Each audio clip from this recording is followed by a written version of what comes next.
having you.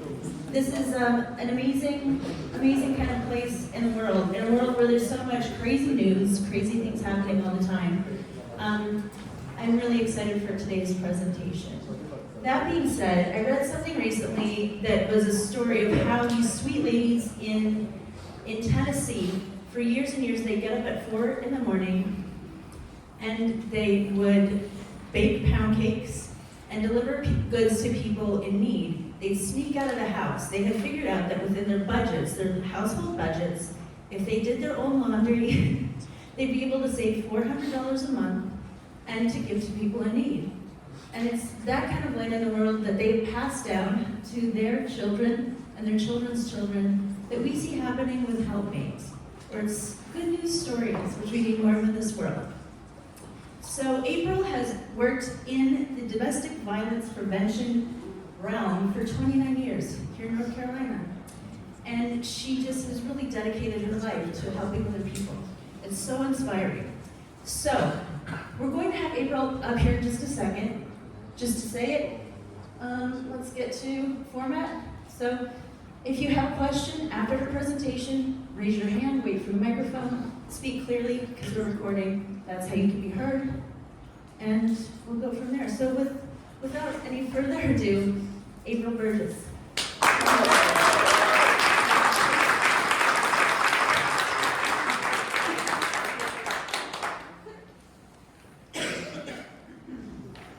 Good morning, you all. What a fantastic group. Y'all are great looking. It's early in the morning, and here we are. As Erica mentioned, I'm April Burgess-Johnson. I have the privilege of serving as the executive director for Helpmate. Just by a show of hands, how many people in the room know what Helpmate is? All right. So, nice, good group, and some folks with some more to learn about us. So that's fantastic. So Helpmate is a nonprofit organization. We've been here in Buncombe County for nearly 50 years. We provide safety, shelter, and support to survivors of intimate partner domestic violence. And you see the mission statement on the screen behind me. We believe that our mission is nothing short of changing the world, right? So we want to do a few things. We want to be there for survivors who've experienced abuse at the hands of somebody who promised to love, cherish, protect, and care for them, and instead use violence and control and manipulation to have power over them. So we want to be there for those folks. But we also want to change society that allows this type of behavior to occur, right? So this tool that you see behind me is the Power and Control Wheel. It's the most widely used training tool that exists about domestic violence. And it's a pictorial representation of what a violent relationship looks like. So if you see in the middle there, it's about one person's desire to develop, maintain this system of power and control and dominance over their partner. And that system that meets their own needs at the expense or the exclusion of the needs of other people in the family. You see around the outside ring there is physical or sexual violence, right? So you all seem like nice folks, but Steve right here in the front row, I'm going to ask you, if I came over, I promise, some easy questions. If I came over and I knocked you out of your chair right now, you just fell right here on the floor in front of all these good looking people, how many times would I need to do that before you knew I would? 3. All right. So, Annie, I'll ask you, if I came and I just pulled you off on the floor and you fell down and you think, oh my goodness, in front of all these people, my cute yellow jacket. How many times would I have to do that before you knew I would? Once. Just once, right? So, we can agree it doesn't take many times, right? Once that trust has been broken, once you know I can do that, then that's a pall that overhangs this relationship from then on. Right? And I may not have to pull Steve or Annie off onto the floor anymore. I might just go and stand next to him and they think, oh gosh, this crazy little short lady's going to push me to the floor. Right? So it's like that in a violent relationship. People think about black eyes and broken bones, and sadly those are things that happen. But what happens much more often are what you see here in the spokes of this wheel, right? It's all these day-to-day tactics. It's making your partner feel less than. It's calling somebody names. It's not shooting somebody, but laying a gun on the table as you're having an argument, right? It's using children as pawns. I have twins. They're 16 today. Thank you. We had the pancake breakfast this morning. But if you wanted to control me, you wouldn't have to take my money, call my names, tell my grandma terrible things about me, control my access to my friends and family. You wouldn't have to do any of that. You would just have to threaten those kids or my relationship with them. I'll do anything you need me to do, right? Then you overhang that with the threat of, well, if you don't, I will. I'll use that out and run, right? That's what a violent relationship really looks like. And so our base human instinct is to tell people what? You gotta get out of there. You gotta run, right? Understand that instinct. It's most of our human instinct. You don't hear me say anything else today. Hear me say this. If that's all you do, if you just say you gotta leave, and you don't do anything else, you put that person in more danger. A survivor of domestic violence is 75% more likely to be seriously injured or killed immediately after they left or while they're in the process of leaving. So then what do we do? Is the answer to just tell people to stay in violent relationships because it's going to be more dangerous when you're getting out? No. We want people to leave thoughtfully and safely, right? A violent relationship doesn't start on the first date. We don't go out and trying to not chew too loudly and, sit up good and straight and all that stuff. And somebody just reaches across the table and smacks food out of our mouth and we just keep on with that day. Well, that's not how it goes, right? No. It builds up over time. It takes a while to develop these systems of power, control, and dominance. So we're going to have to be thoughtful about how to undo it. That's where Helpmate comes in, right? One of the things that we'll do with survivors from the moment they contact us on our 24-hour hotline is we'll provide them with an assessment of what their specific risks are, and we'll help them make an individualized safety plan about how they can leave thoughtfully and safely. Or if they're not leaving right now, how they can reduce their danger and harm while they're sorting things out, trying to figure out what's next, right? And then we'll also offer a whole host of services for folks.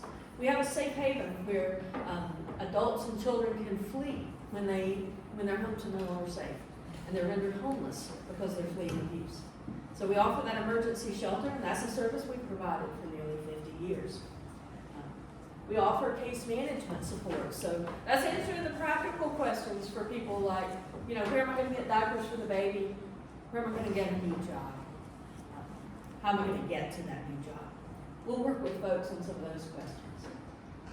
We also offer both individual and group counseling to support survivors as they try to answer the questions like, how could this happen to me? How am I ever going to love another person? How can a person who promised to love me do this to me? Those are not questions you answer in a minute, right? And so our counseling services help people think through those things. We go to court with folks. Anybody, well, I won't even make y'all raise your hands, but if you've ever been to court for a speeding ticket, it's scary, right? You go into this big fancy building with people who know where they're supposed to be, and maybe you don't. And you know that they're probably not going to take your house, your car, or your kids, right? Unless you were really flying. That's probably not going to happen to you, and still it's scary. Think about how much scarier it would be if you weren't sure if you were going to have your house, your car, or your kids, and where the person who harmed you sitting across the room from you. So we help people navigate that process, right? We're not attorneys. We're kind of navigators in that system.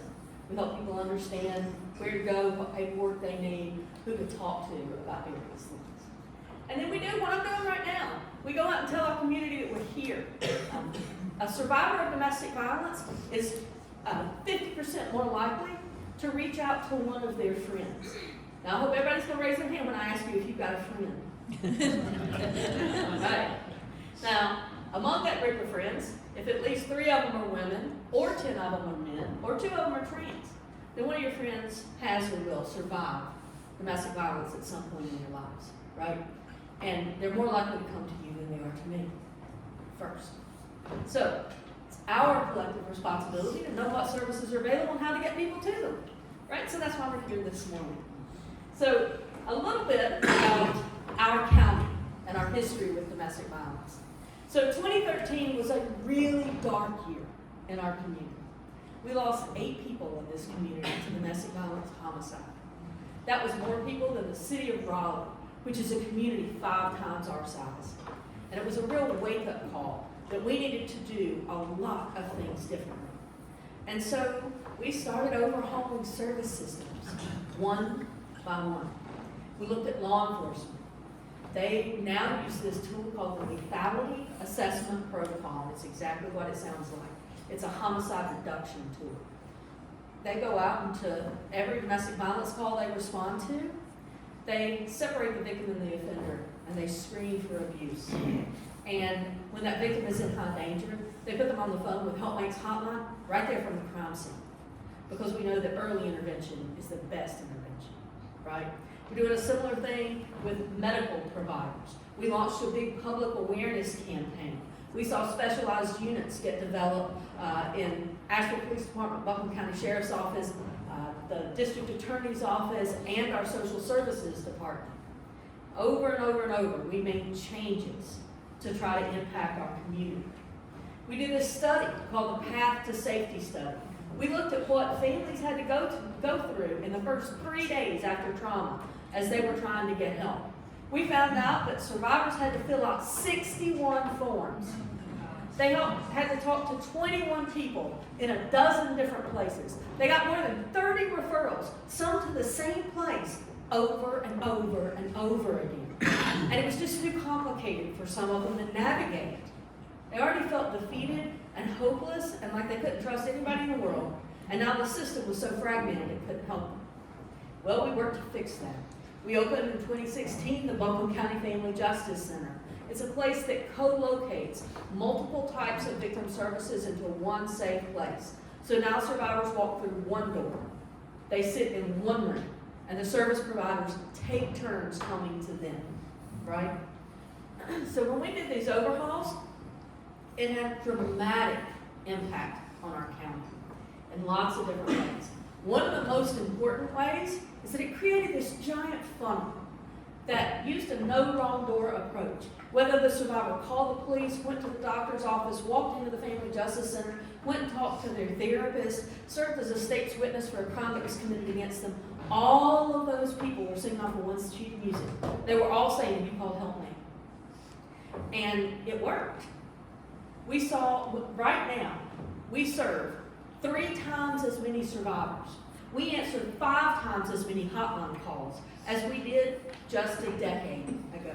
And our homicide rate in this community went down by nearly 80%. It's huge, right?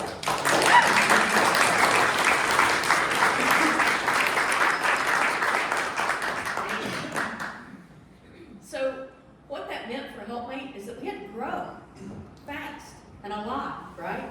Because our guarantee to survivors is that we'll be there when you need us. If it's 3 a.m. on Christmas morning, just like the fire department's going to show up if those Dollar Tree lights burn down your Christmas tree. We're going to be there if you call our hotline, right? And so we ramped up our operations. We expanded every program area that I talked to you about before, except for one. We could not expand our emergency shelter because we were bound by the 4 walls that we sit in, right? And so that's the quest that we've been on since 2015, is to try to grow our emergency shelter. And we did that because shelter is also a homicide prevention tool, right? 91% of the people who stay in Helpmate shelter are at extreme risk of homicide. It's the highest category of risk you can get into. And the reason that it's that high of a percentage is because we use that danger assessment, that same tool that law enforcement officers are using when they respond to crime scenes. We use that to prioritize who gets into our shelter. because we don't have enough beds. Right now, we have 20 beds. Community our size needs as many as 40. And so every year, we shelter 225 different people from 150 different families. And every year, 300 more families call us for help, and we're full. And what we do when that's the case is we call around the surrounding counties' domestic violence shelters, and we find them another place to be, and we help them get there. And if they're coming back here because their job, their kids' school, and their grandma's all here, then we're going to work with them from a distance until they can get back to their home community. Because you shouldn't have to leave a place you've lived all your life because somebody hurt you, right? But it also means that our county has continues to have a high homicide rate, even though it's come down because we've done those system overhauls. In fact, over a 10-year time span, the top 3 counties in North Carolina for the number of people who couldn't receive shelter in their home community when they were fleeing domestic violence were Buncombe, Durham, and Guilford. The top 3 counties over that same decade for the number of lives lost to domestic violence homicides per capita were Buncombe, Durham, and Guilford. The correlation is unmistakable. Domestic violence shelter saves lives. Lack of it costs them. And so we've been working since 2015 to try to expand our shelter. Joe, it's hard. How many real estate folks do we have in the room? We got some of y'all. You don't have easy jobs, or maybe you do, because like you can't find a house in Asheville, so everybody wants to get one, right? Our rental vacancy rate in this community is 0.08%. It's really hard for people who are fleeing to find housing. It was really hard for Helpmate to find some land to build a new shelter on, or a building we could renovate. But there was this group of 4 doctors who kind of came to our rescue. It's actually how we got our current shelter. We had a partnership with the Sisters of Mercy, and they knew these doctors, and together they brokered the sale of our existing shelter. Well, fast forward almost 2 decades later, 15, 16 years later, and they found out that we were looking for our next shelter property. And they owned 7.5 acres of land in the city limits on a bus line, right next door to our existing shelter. And they gave it to us for $150,000. It's worth $1.46 million.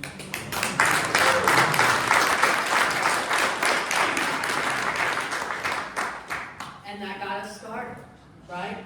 So what we're doing now is we're building a 43-bed domestic violence shelter to better serve the needs of our community. This shelter will have private rooms, as well as 2 and 3 bedroom units for families, which the large units can connect, so that when we've got a family with 5 kids, they get to all stay together. And when we, have a public health condition, we don't have people in a dangerous congregate kind of situation. We'll have dedicated play and learning spaces for kids. We'll have kitchens that are within sight of the children's areas, so parent can cook, watch their kids play, not have their babies up under their feet. It'll be ADA compliant, because only about 12% of the people who come to us have ongoing disabilities, but around 30% have an injury. It makes it hard for them to get up and down stairs, right? So this new shelter will solve for that for us. Our shelter's going to cost us $15 million to build. Everybody take a big deep breath? That's a whole lot of money, right? But already, our community has come through for us in some big, big ways. And so, through a variety of public and private grants, we were able to whittle that down to needing $4 million from our community, from kind and caring individuals and businesses like you. And of that $4 million, we now have over $2.5 million pledged to receive. And so we really are now kind of on the home stretch, but that last little bit is always the hardest bit, right? So tell your friends, tell your coworkers, tell your business owners, this is something that's important for our community. It saves lives in our community. And you can be involved. You can be involved in several different ways. Talking about this, making sure that you have our hotline number. That's an important thing that you can do. If you own or work at a business that has restrooms that people can use, there's some flyers here on this table. You can hang them up on the back of the restroom doors. It's low tech and it's one of the most effective ways we've got for marketing our services, because it's a private place where people can take that number and they can have it when they need to reach out to us. You can donate either to our annual fund, which keeps all those services I described intact and running, or to our shelter campaign. You've got both QR codes here. Or you can volunteer. Now, for some folks, that means offering childcare to people in our shelter, to kids in our shelter, or answering our hotline. For other folks, we have this great team of volunteers from a local Rotary Club. They come out and do all of our weed eating. We're so grateful for them. We have some folks who file paperwork. We have people who pick up donations and bring them to the shelter. And so for folks who say crisis and trauma work isn't for me, that's okay. We've got a place for you, right? So thank you all so much for all that you do to make our community run. And thanks in advance for your support of survivors, ones that you meet and ones that you refer to us. I appreciate all of your time, and I'll take any questions that you have.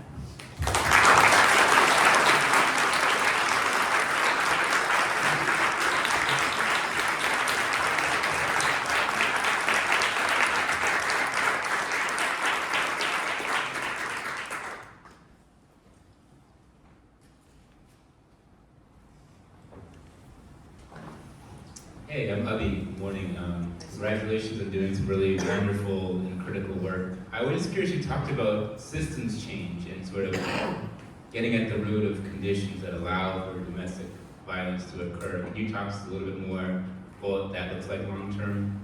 Yeah, I'd be happy to. So one of the things that we do there is we have this school-based programming, and we go into every 9th grade classroom and we teach young people as they're beginning their journey on dating about what a healthy relationship looks like, about how to resolve conflicts peacefully, how to set your own boundaries and respect the boundaries of other folks. And then we carry that message out to community groups as well. Because if we all shared those same basic skills, then the rate of domestic violence would come down. The other thing that we know from the World Health Report is that communities that have low sanctions for offenders, basically communities that let people get away with it, are communities where it happens more, right? And so all of those system overhauls that we did, where we partner more closely with law enforcement and prosecution, those are things that bolster offender accountability in our community. That's the other thing that we know can help lower the incidence of domestic violence. Yeah, thank you for that question. Hi, thank you so much. I spent 7 years litigating over children and a year and a half without my children when they were little. This was my life for a long time. One thing I haven't heard mentioned and I'm curious about,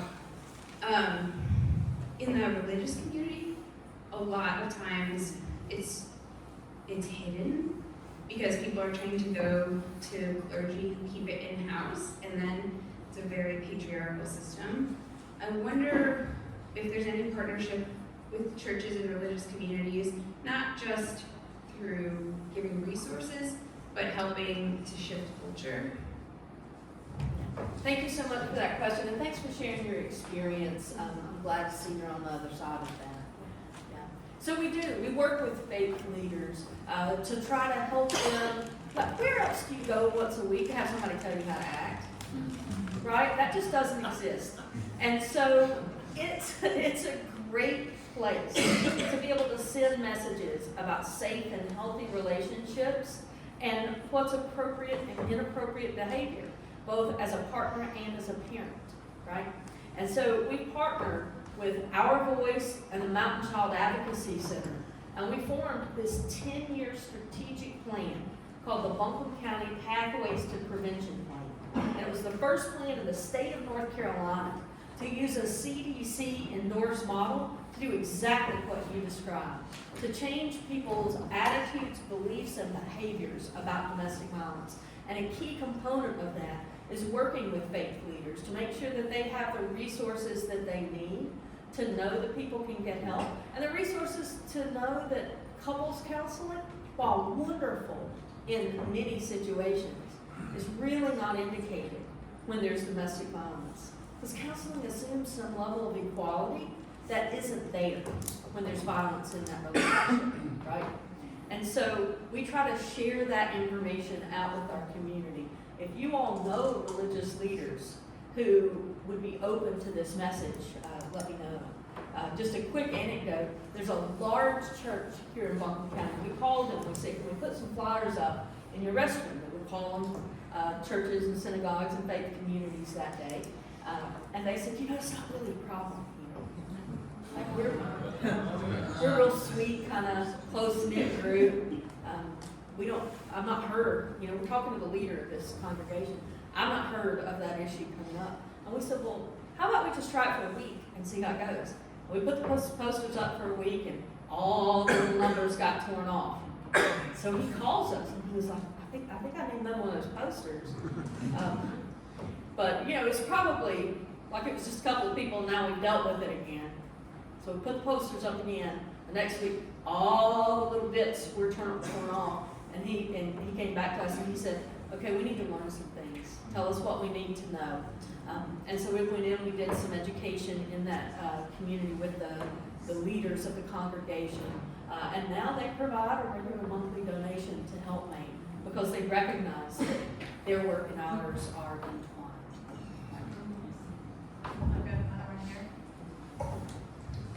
Hey, first, thank you for what you're doing. You're an amazing speaker and ambassador for this movement. I was in tears most of the time of your presentation. It's really touching. Thank you. Thank you. I'm curious about security at the shelter. And I'm even sitting here going, why don't we house shelters with police departments, fire departments? Make them in the same building. Yeah, thank you so much for that. Not every survivor that we serve wants law enforcement involved. People have complex histories and complex relationships with law enforcement, and some really do want that involvement, which is why we try to work in partnership with law enforcement so that we can be a team in serving the family. But we have, and you saw that I didn't discuss them in depth, we have advanced security protocols at our shelter. We have audible and silent alarms. We have alarms on every window and door. We have an airlock system so that you can't be in the house by going through one door alone. Our new shelter will feature a safe room that has bullet-resistant coating on the glass. It'll have a walled-in playground. Security, that is the thing a shelter is supposed to do, right? It offers you a safe place to be. We are so conveniently located to APD that they have a 45-second two-car response to our shelter. And they have a protocol for how they respond to us. And so I appreciate that question because it's really at the crux of what we offer in the shelter. We wrap supportive services around folks, but you can only do that once you've created a safe living zone. So we've got the next one in the row here. We're just going Apparently question quarterback. And then we got you. So I know there's a high correlation between domestic abuse and substance abuse. And I'm wondering if those of us that are active in the recovering community, if there's any kind of way that we can work or we can connect you with that community as well. I'm wondering if there's any of us who work in the recovery field who can help in that way. Thank you so much for that. And we're grateful to have some existing partnerships and always welcome more. There are complex correlations and connections between substance use and domestic violence. It doesn't cause domestic violence, but when those inhibitions are lowered, it can make a batterer who would normally stop at point A continue to point B. And that might be a very dangerous point to be, right? It can also make it, if a survivor's using substances, it can make it more difficult for them to flee. It can make it harder for them to be heard and taken seriously, right? But it's a natural kind of response sometimes to violence to want to escape it in whatever way that you can, or at least to numb yourself to it. And so we try to provide a host of services for the folks that we are working with to make sure that we're addressing both of these issues that survivors are experiencing at the same time. A piece that I'll offer to our friends in the field that you're in is we offer once per quarter a training for professionals in the community that's about domestic violence and its impacts on families. We take about 25 people into the class. The class is always full. But this quarter, we're advertising a little bit late. We just put out the announcement yesterday. We still have about 10 slots left. So if you are interested, make sure I get your business card. I'll get you that invite today. And if you get in today, we'll likely be able to get you a spot. So the next one's on February 29th. We're on lead day. And if this one doesn't work for you, but you want to be on that list, leave me your card. We'll make sure you get the next one in 3 months. Abusers often come from a family history of abuse. Do you have programs that try to break that cycle? And Thank you for that question. Yeah, we know that a person who experiences domestic violence as a child is 4 times more likely than a person who didn't to experience it as an adult. And a young boy who witnesses domestic violence that is severe enough to cause incarceration of one parent or hospitalization of one parent is 100 times more likely than a boy who didn't have that experience to perpetrate as an adult. We can't give up on our sons, y'all. And they're all of our sons, right? We've got to take care of our kids together. So Helpmate has a children's program that's designed to try to stop that intergenerational cycle of abuse by making sure that when families come to us, when protective parents are fleeing with their children who are impacted, that we can provide supports not just to that protective parent, but also to their child, to make sure that we're attending to their child's needs. One of the things that we launched this year was the Peaceful Families Support Group series. And it's a 3-part support group that meets concurrently.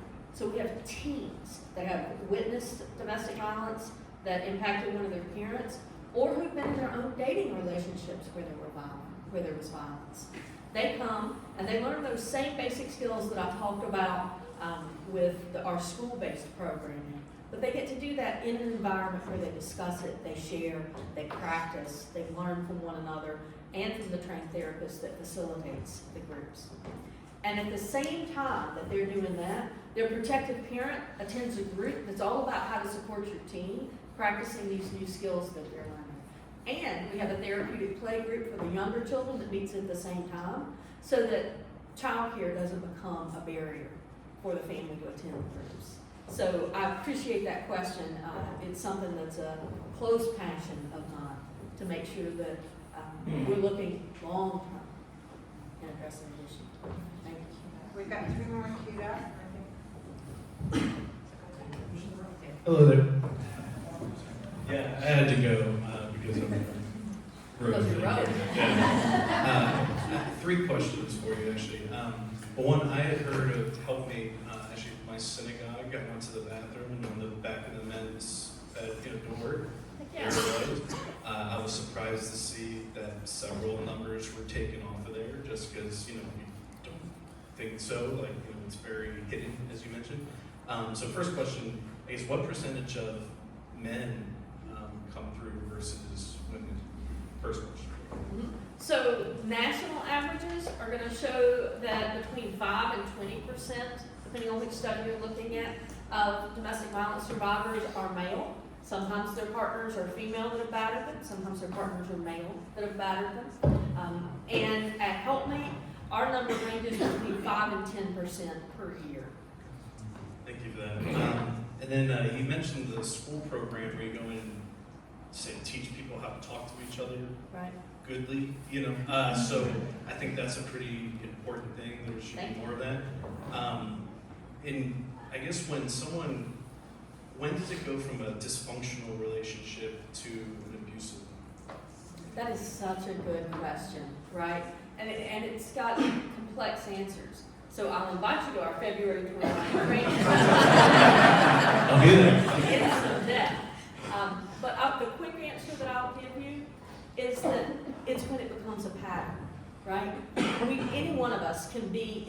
argument with somebody that we love dearly, and we can say things that are not reflective of our best self, and we feel badly about it later, right?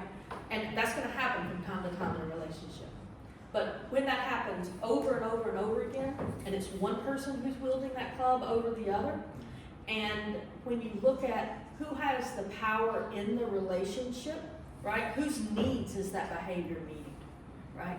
Those are some of the indicators you could look at to say, okay, we've crossed from you did a bad thing to you treat me badly as a pattern. Does that make sense? Yeah, thank you. Obviously, it's a bigger conversation, of course, and unfortunately, I've been on the receiving end of someone who's in a DV situation more than once, unfortunately. So programs like what you're doing, I think, are needed, like from the DC area, so, it's awesome.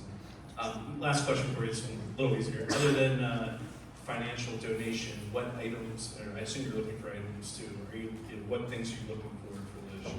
So if you go on our website, which is helpmateonline.org, then you'll see our most current wish list, but I'll give you the easy button on that.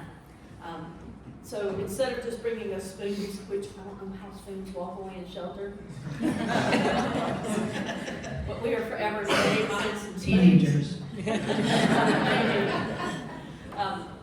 Instead of just bringing us spoons, which again, you're welcome, gift cards for survivors.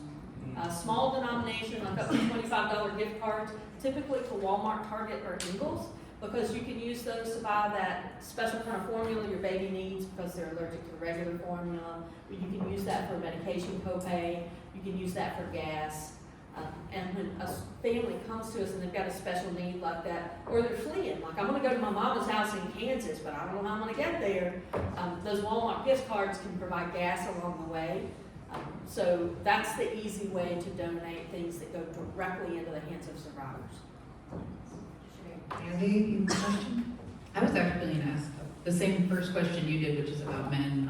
We do a lot of work with a large nonprofit in Florida that do child abuse prevention. And so I'm curious what kinds of resources exist here in Buncombe County for upstream, right? So I know you mentioned some things with the kids, but a lot of things that the work we work with do are fathers groups. They do very early intervention with moms in breastfeeding and building bonds with their children, things like that. Is there something like that here? There is. Actually, Helpmate just started this year a project with the Dogwood Health Trust to look at reproductive health and maternal health. And so we're working with parents kind of in that preconception phase. We're doing things like giving healthy relationships programming up through pregnancy and up to 2 years post-delivery to make sure that we're wrapping support around folks at that kind of transitional and kind of vulnerable time in their lives. Do y'all know that a pregnant person is 3 times as likely to be battered by their partner as a non-pregnant person? Now think about that. If I want to have power and control and dominance over you, when can I say, gotcha, any better than when you're carrying my child, right? So that's a place that we pay a lot of attention. I'll also encourage you to connect with the Mountain Child Advocacy Center. A lot of what you described is exactly what they do, right? Trying to prevent child abuse. One of the most common adverse childhood experiences in Buncombe County is domestic violence. So when you look at those adverse childhood experiences, or ACEs scores, it's the 4th most common nationally, it's the 2nd most common here. And so it is all work. When you back prevention up far enough, you're preventing domestic violence, sexual abuse, child abuse, gang violence, school dropouts, teenage pregnancy, all with a similar core set of skills. That's why those organizations came together to form that long-term strategic plan, because we recognize that that's the place where our work connects them closest. Thank you. Awesome. One last question from Susan. Hi. So my Yankee is going to come out a little bit here, only because I spent so much time up north and really got to know all different kinds of people.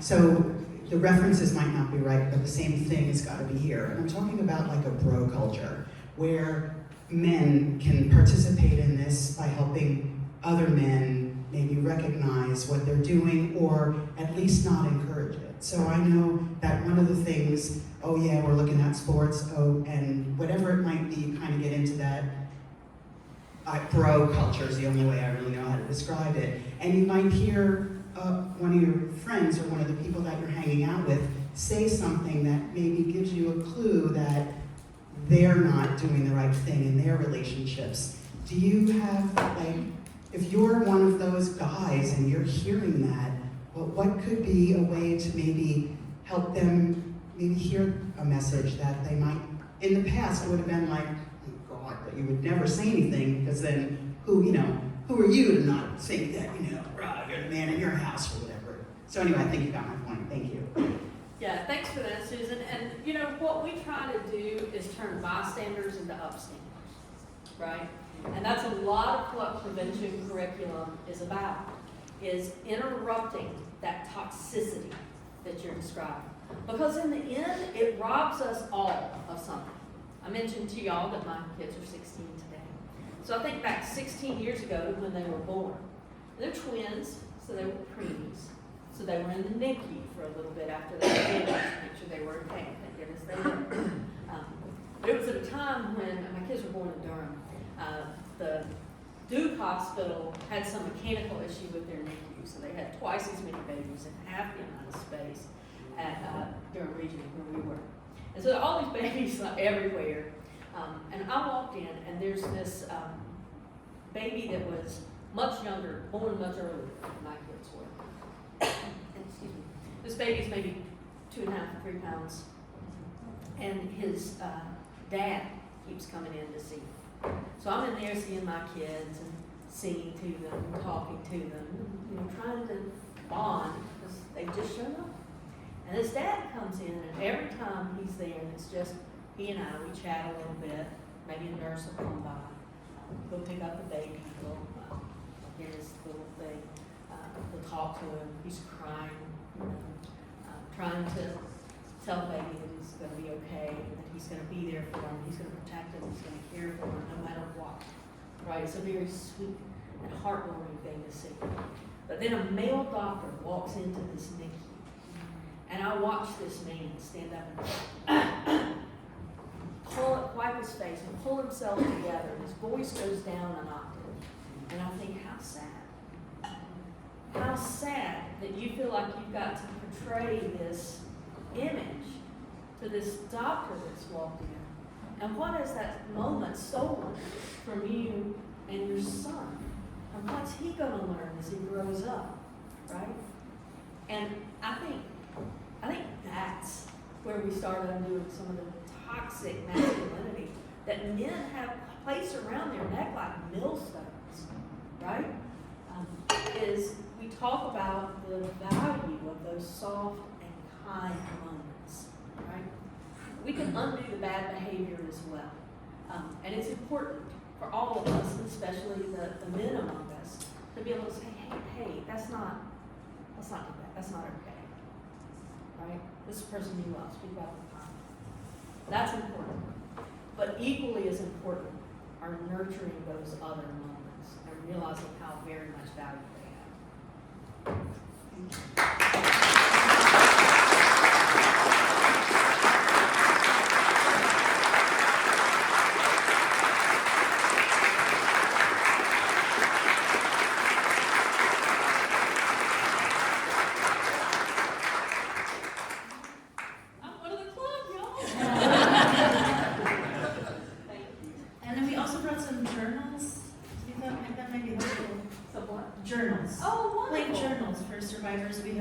So you just let us know if you need more. We hand those out when people come into our shelter. That's Hand out awesome. journals. That's awesome.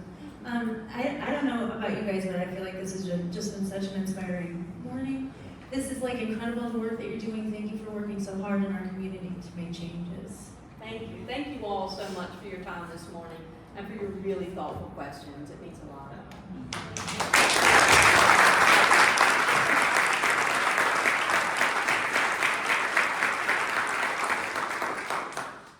So, thanks to all the organizers who put this together every single Wednesday. I'm Erica Gifford. We have Andy Graham. with Big C, Beverly Durango, Sean Como, Amanda Moses, Thomas Sagley, Annie Lewis, and Isaac records every week. We love what he does. He puts every video up on YouTube, so that's amazing work right there, and it'd be great that Helpmate can use this as an informative tool going forward.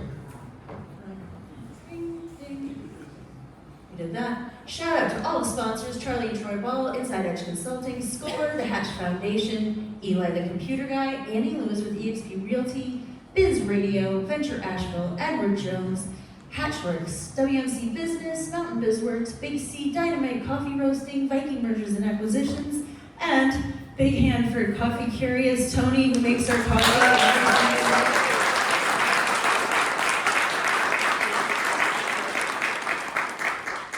If you have a mug from the Mug Library, please return it back to the Mug Library. Do not take it into co-working. Do not make us find them. Put it right back there so we can wash it and have it fresh for you next week. Just a little heads up that Scale Up, the deadline has been extended through Friday, so you still have time. Coming up next week, so this is like, Valentine's, Love Fest, so Helpmate this week, and next week we have Thrive. They work towards sustainable tourism and finding affordable housing solutions in our community. This is a startup nonprofit, so I'm really excited to learn more about that. That will be next week.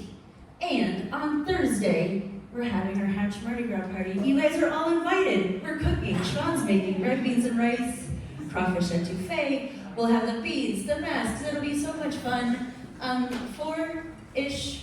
Let's say 4:30, just because we're cooking. And 4 to 7, and it's totally free. We're looking for a couple volunteers to help us set up and break down as well. And it's a big weekend. Taylor Swift is playing the Super Bowl. I don't know if you guys heard. But it's also Mardi Gras. So they do the big parade on the South Slope. It's always a good time, totally free, 3:05. And on Monday, we are doing the Hatch Innovation Hub Pitch Party. That will be right here, totally free. Pizza, beer, come at 5:30. You don't have to get up and pitch, but it's a great opportunity to do that as well. It's a great opportunity to just plug into the community.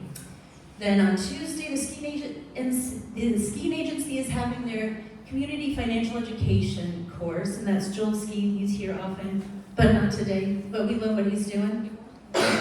Then, on the 15th, this is really exciting. This is the first Lunch and Learn of the year that we're doing. This is going to be a live pitch scrub. It is hosted by Jeffrey Kaplan and the gal, what is her name? Kayla? Oh yeah, Kayla Clark of Blind Date AVL. She does like a live blind date thing at the Great Eagle. So they're going to be hosting this really fun live pitch scrub. Pizza again. You have to pre-register so we know how much pizza to get, but that's totally free.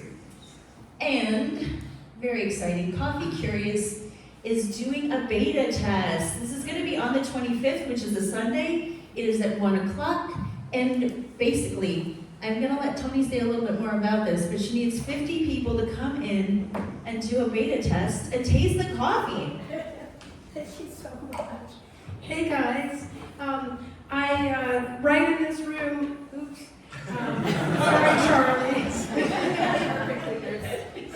Right in this room, I was approached by Omni Grove Park Inn to do a blind coffee flight tasting for 50 people. And we're gonna beta test it right here in this room, and I need some friendly folks to come in and just see how logistically I can do tables, 50 people, 4 coffees, and just see how it goes. And I'd love anybody's help that I could come by and enjoy some coffee and have a good time. Thank you so much. How do we sign up? Right? What? How do we sign up?